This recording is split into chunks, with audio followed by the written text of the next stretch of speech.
Our very special guest this morning, Amy Thurston, with us. She's the co-founder and CEO of Hope Inspire Love. Good morning, Amy. Good morning, Fred. So good to be with you guys this morning. We love having you here. Anybody want to give a shout out to? I have to. My daughter, she is up early, even though they have a 2-hour delay. So Sophia, Mama loves you, proud of you. You're a world changer, girl. Love you. And of course, gotta say hi to my husband and our amazing staff at Hope Inspire Love and all of our community partners. We're so grateful. And I just want to say, Sophia, thanks for the picture you put on Mom's phone. Yes, that was cute. That made our day. It was good. It was good stuff. Amy, we've been asking our listeners and our visitors for a life verse. Do you have a life verse? Yes. Really, this verse, there's a life verse because of what we've seen with Hope Inspire Love, and it also is just powerful to me, and it's in Psalm 46:10, and we know this, be still and know that I am God. And what has impacted me with that verse this year is that we've put that on a lot of our merchandise and things that we have with Hope Inspire Love, and people are like, oh, I want that because that's my anthem, that's my verse. But it's powerful because when you look at it in Hebrew, the word still is to mean like to sink in, stay put, be with the Lord, and just be with him. And oftentimes when we work with survivors of trafficking, it's all about being present and not missing a moment, because it's not about us, it's about God. And we don't have to say anything about, but be there. Right. And so that speaks to my personal life as well as the work that we do at Hope Inspire Love, and just being present and being still, and God fights our battles.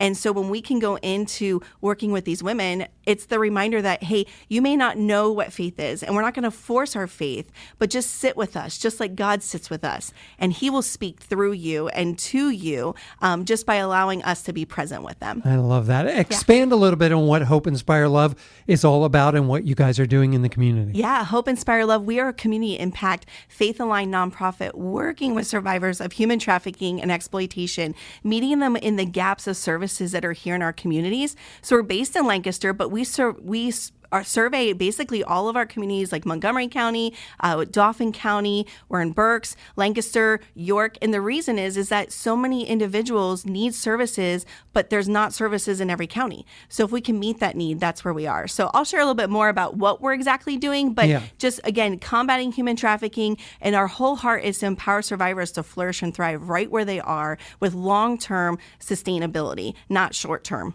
And I know all year long is busy for you guys, but January has some special things for you guys to do because of what it means to human trafficking folks. Yeah, I mean, again, this is prevention, Human Trafficking Prevention Month. And so when you're looking at January, I mean, every month is busy for us. There's so much to be done, and we're so grateful for amazing partners and community here in Lancaster County and surrounding areas.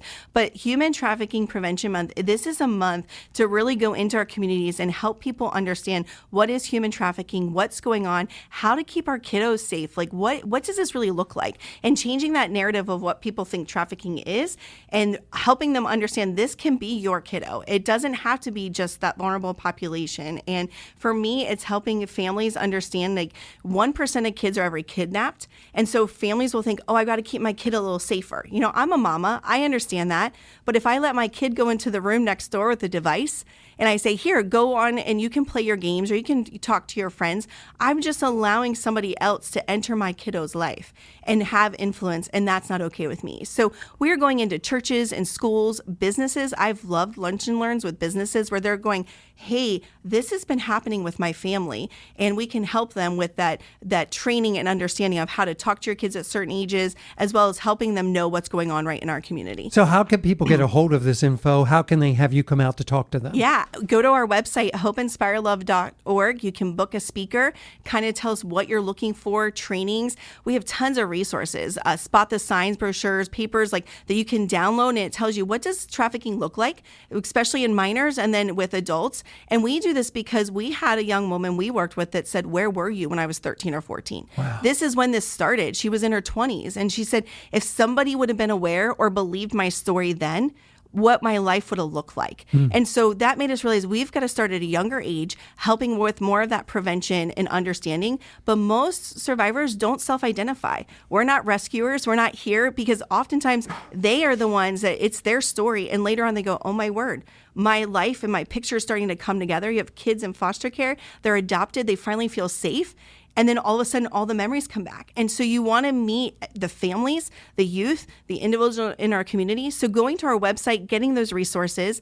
Another great guide for Human Trafficking Prevention Month is our 31 Days of Prayer. It is a downloadable opportunity for you guys to get our journal. Every day there's a prayer. There's scripture to go along with it. You can write in the journal. But what I love is when we were creating this, the survivor actually said, "Can I write a prayer?" I said, "Absolutely." Wow. And I said, "Well, why don't you pick?" Because we picked 31 different topics that we felt were something we need to get addressed and pray and see breakthrough. Right. And guys, she said, "I want to pray for the salvation of my trafficker." Wow. That still messes me up to know that she's willing to pray for the person that took advantage of her. That's where her heart was. Right. And how often do we miss that, right? Yeah. And forget about the fact that we've all walked through something that has broken us. Right. And she was willing to put that down. So go to our website, hopeinspirelove.org, for somebody to speak, come out and train and equip your church, your youth group. Like, hey, when you're doing youth group, have your families in another room and let us talk with them and help us equip our communities, and then use these resources and join us in this movement. And in January, 31 days, we can all commit to something like that. Check it out online, hopeinspirelove.org. We'll talk more with Amy coming up in just a bit. Our very special guest today, Amy Thurston, with us. She's the co-founder and CEO of Hope Inspire Love. Good morning again, Amy. Good morning, Fred. So glad to be with you guys. You guys are getting me awake. Yeah, we love having you here. Thank you for braving the cold. Oh, yeah. Coming out to talk about Hope Inspire Love. Tell us what you're doing. Sure. Honored and privileged. We are been in this ministry and nonprofit for 7 years, going into the 8th year. Wow. With Hope Inspire Love. And so we are a community impact, faith-aligned nonprofit providing services for survivors and those that have been exploited of human trafficking. And so we are doing that through our 4 programs of prevention education, trauma-informed mentorship, outreach and awareness, and our social enterprise. So for those who have experienced being trafficked and being a part of that world, what are you doing with them as far as helping them heal? Yeah, I love it. What we love and are honored to do, nothing that we do is court-ordered or mandated. We want to meet survivors right where they are, and oftentimes survivors do not self-identify. They don't even realize what they've walked through and gone through, and so sometimes it's us sitting with them because they're referred to our agency for services, and we are here to just meet them where they are. And so with that, we do our trauma-informed mentorship, and I think that is something that's so powerful, because how many of us have people in our lives, you have our doctors, if you're seeing a therapist,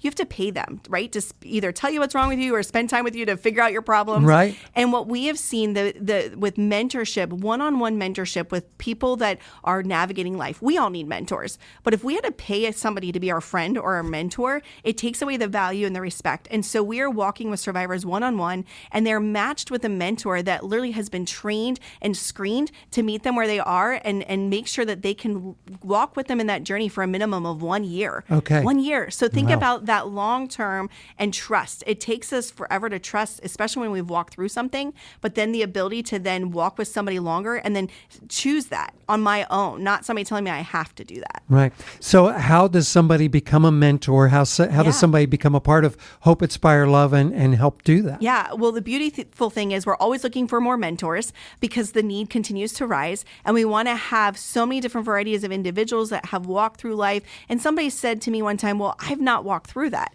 And I said, but we've all walked through trauma. Right. We've all walked through things that are difficult and hard. And if you can just be and sit and help people focus on the future, not the past, even the opportunity that I am the co-founder, I still mentor. I never want to lose the heart and vision of why we do what we do, right, and seeing the lives that have been transformed. So we encourage people, go to our website. It says get involved. You can fill out an application to be a volunteer. And then the next step would then say, once you learn about the organization, what would mentorship look like for you in your life? And how does your family want to be a part of this? How do you want to take that next step? Because it is a year commitment. We don't make it easy on purpose, because who wants somebody to fail on them? And we can all think of somebody that's failed us.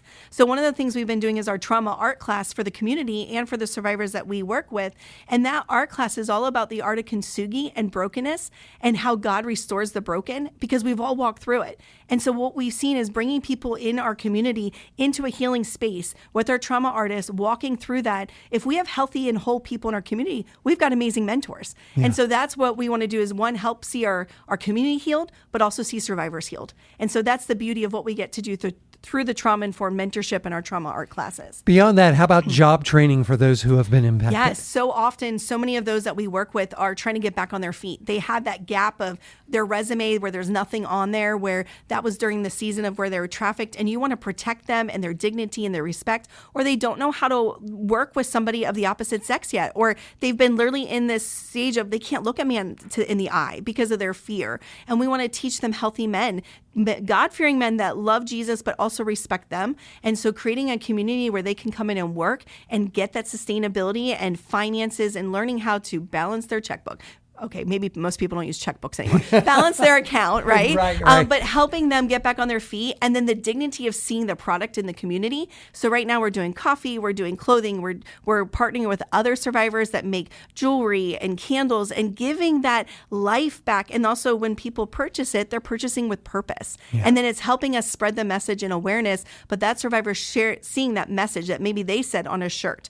And that's making them go, hey, I'm seen and known by my name, not by what I've come from. Wow. So beyond mentoring, beyond maybe giving job opportunities, what can our listeners do? How can we pray for you? Yeah, absolutely. We're always looking for connections with churches, partnerships, our community to volunteer. We have opportunities. And I feel that a lot of times people say, this is a little icky, it's a little dark, I don't know what to do, or I wouldn't know how to approach somebody that's walked through this. So I always say there's always different levels of ways that you can volunteer. Maybe it's your time coming into our office and helping with organization and administration, or literally walking alongside a survivor or helping us in the community when we do pop-up events or our training. Maybe you're an educator and you'd like to come in and learn more and help us train our communities, which is a great resource. But you could even just purchase something from the survivors that we get to work with in our shop. And that way you're giving back to that individual and helping our programs continue to sustain right here. Here's opportunities for you to get involved. HopeInspireLove.org is the place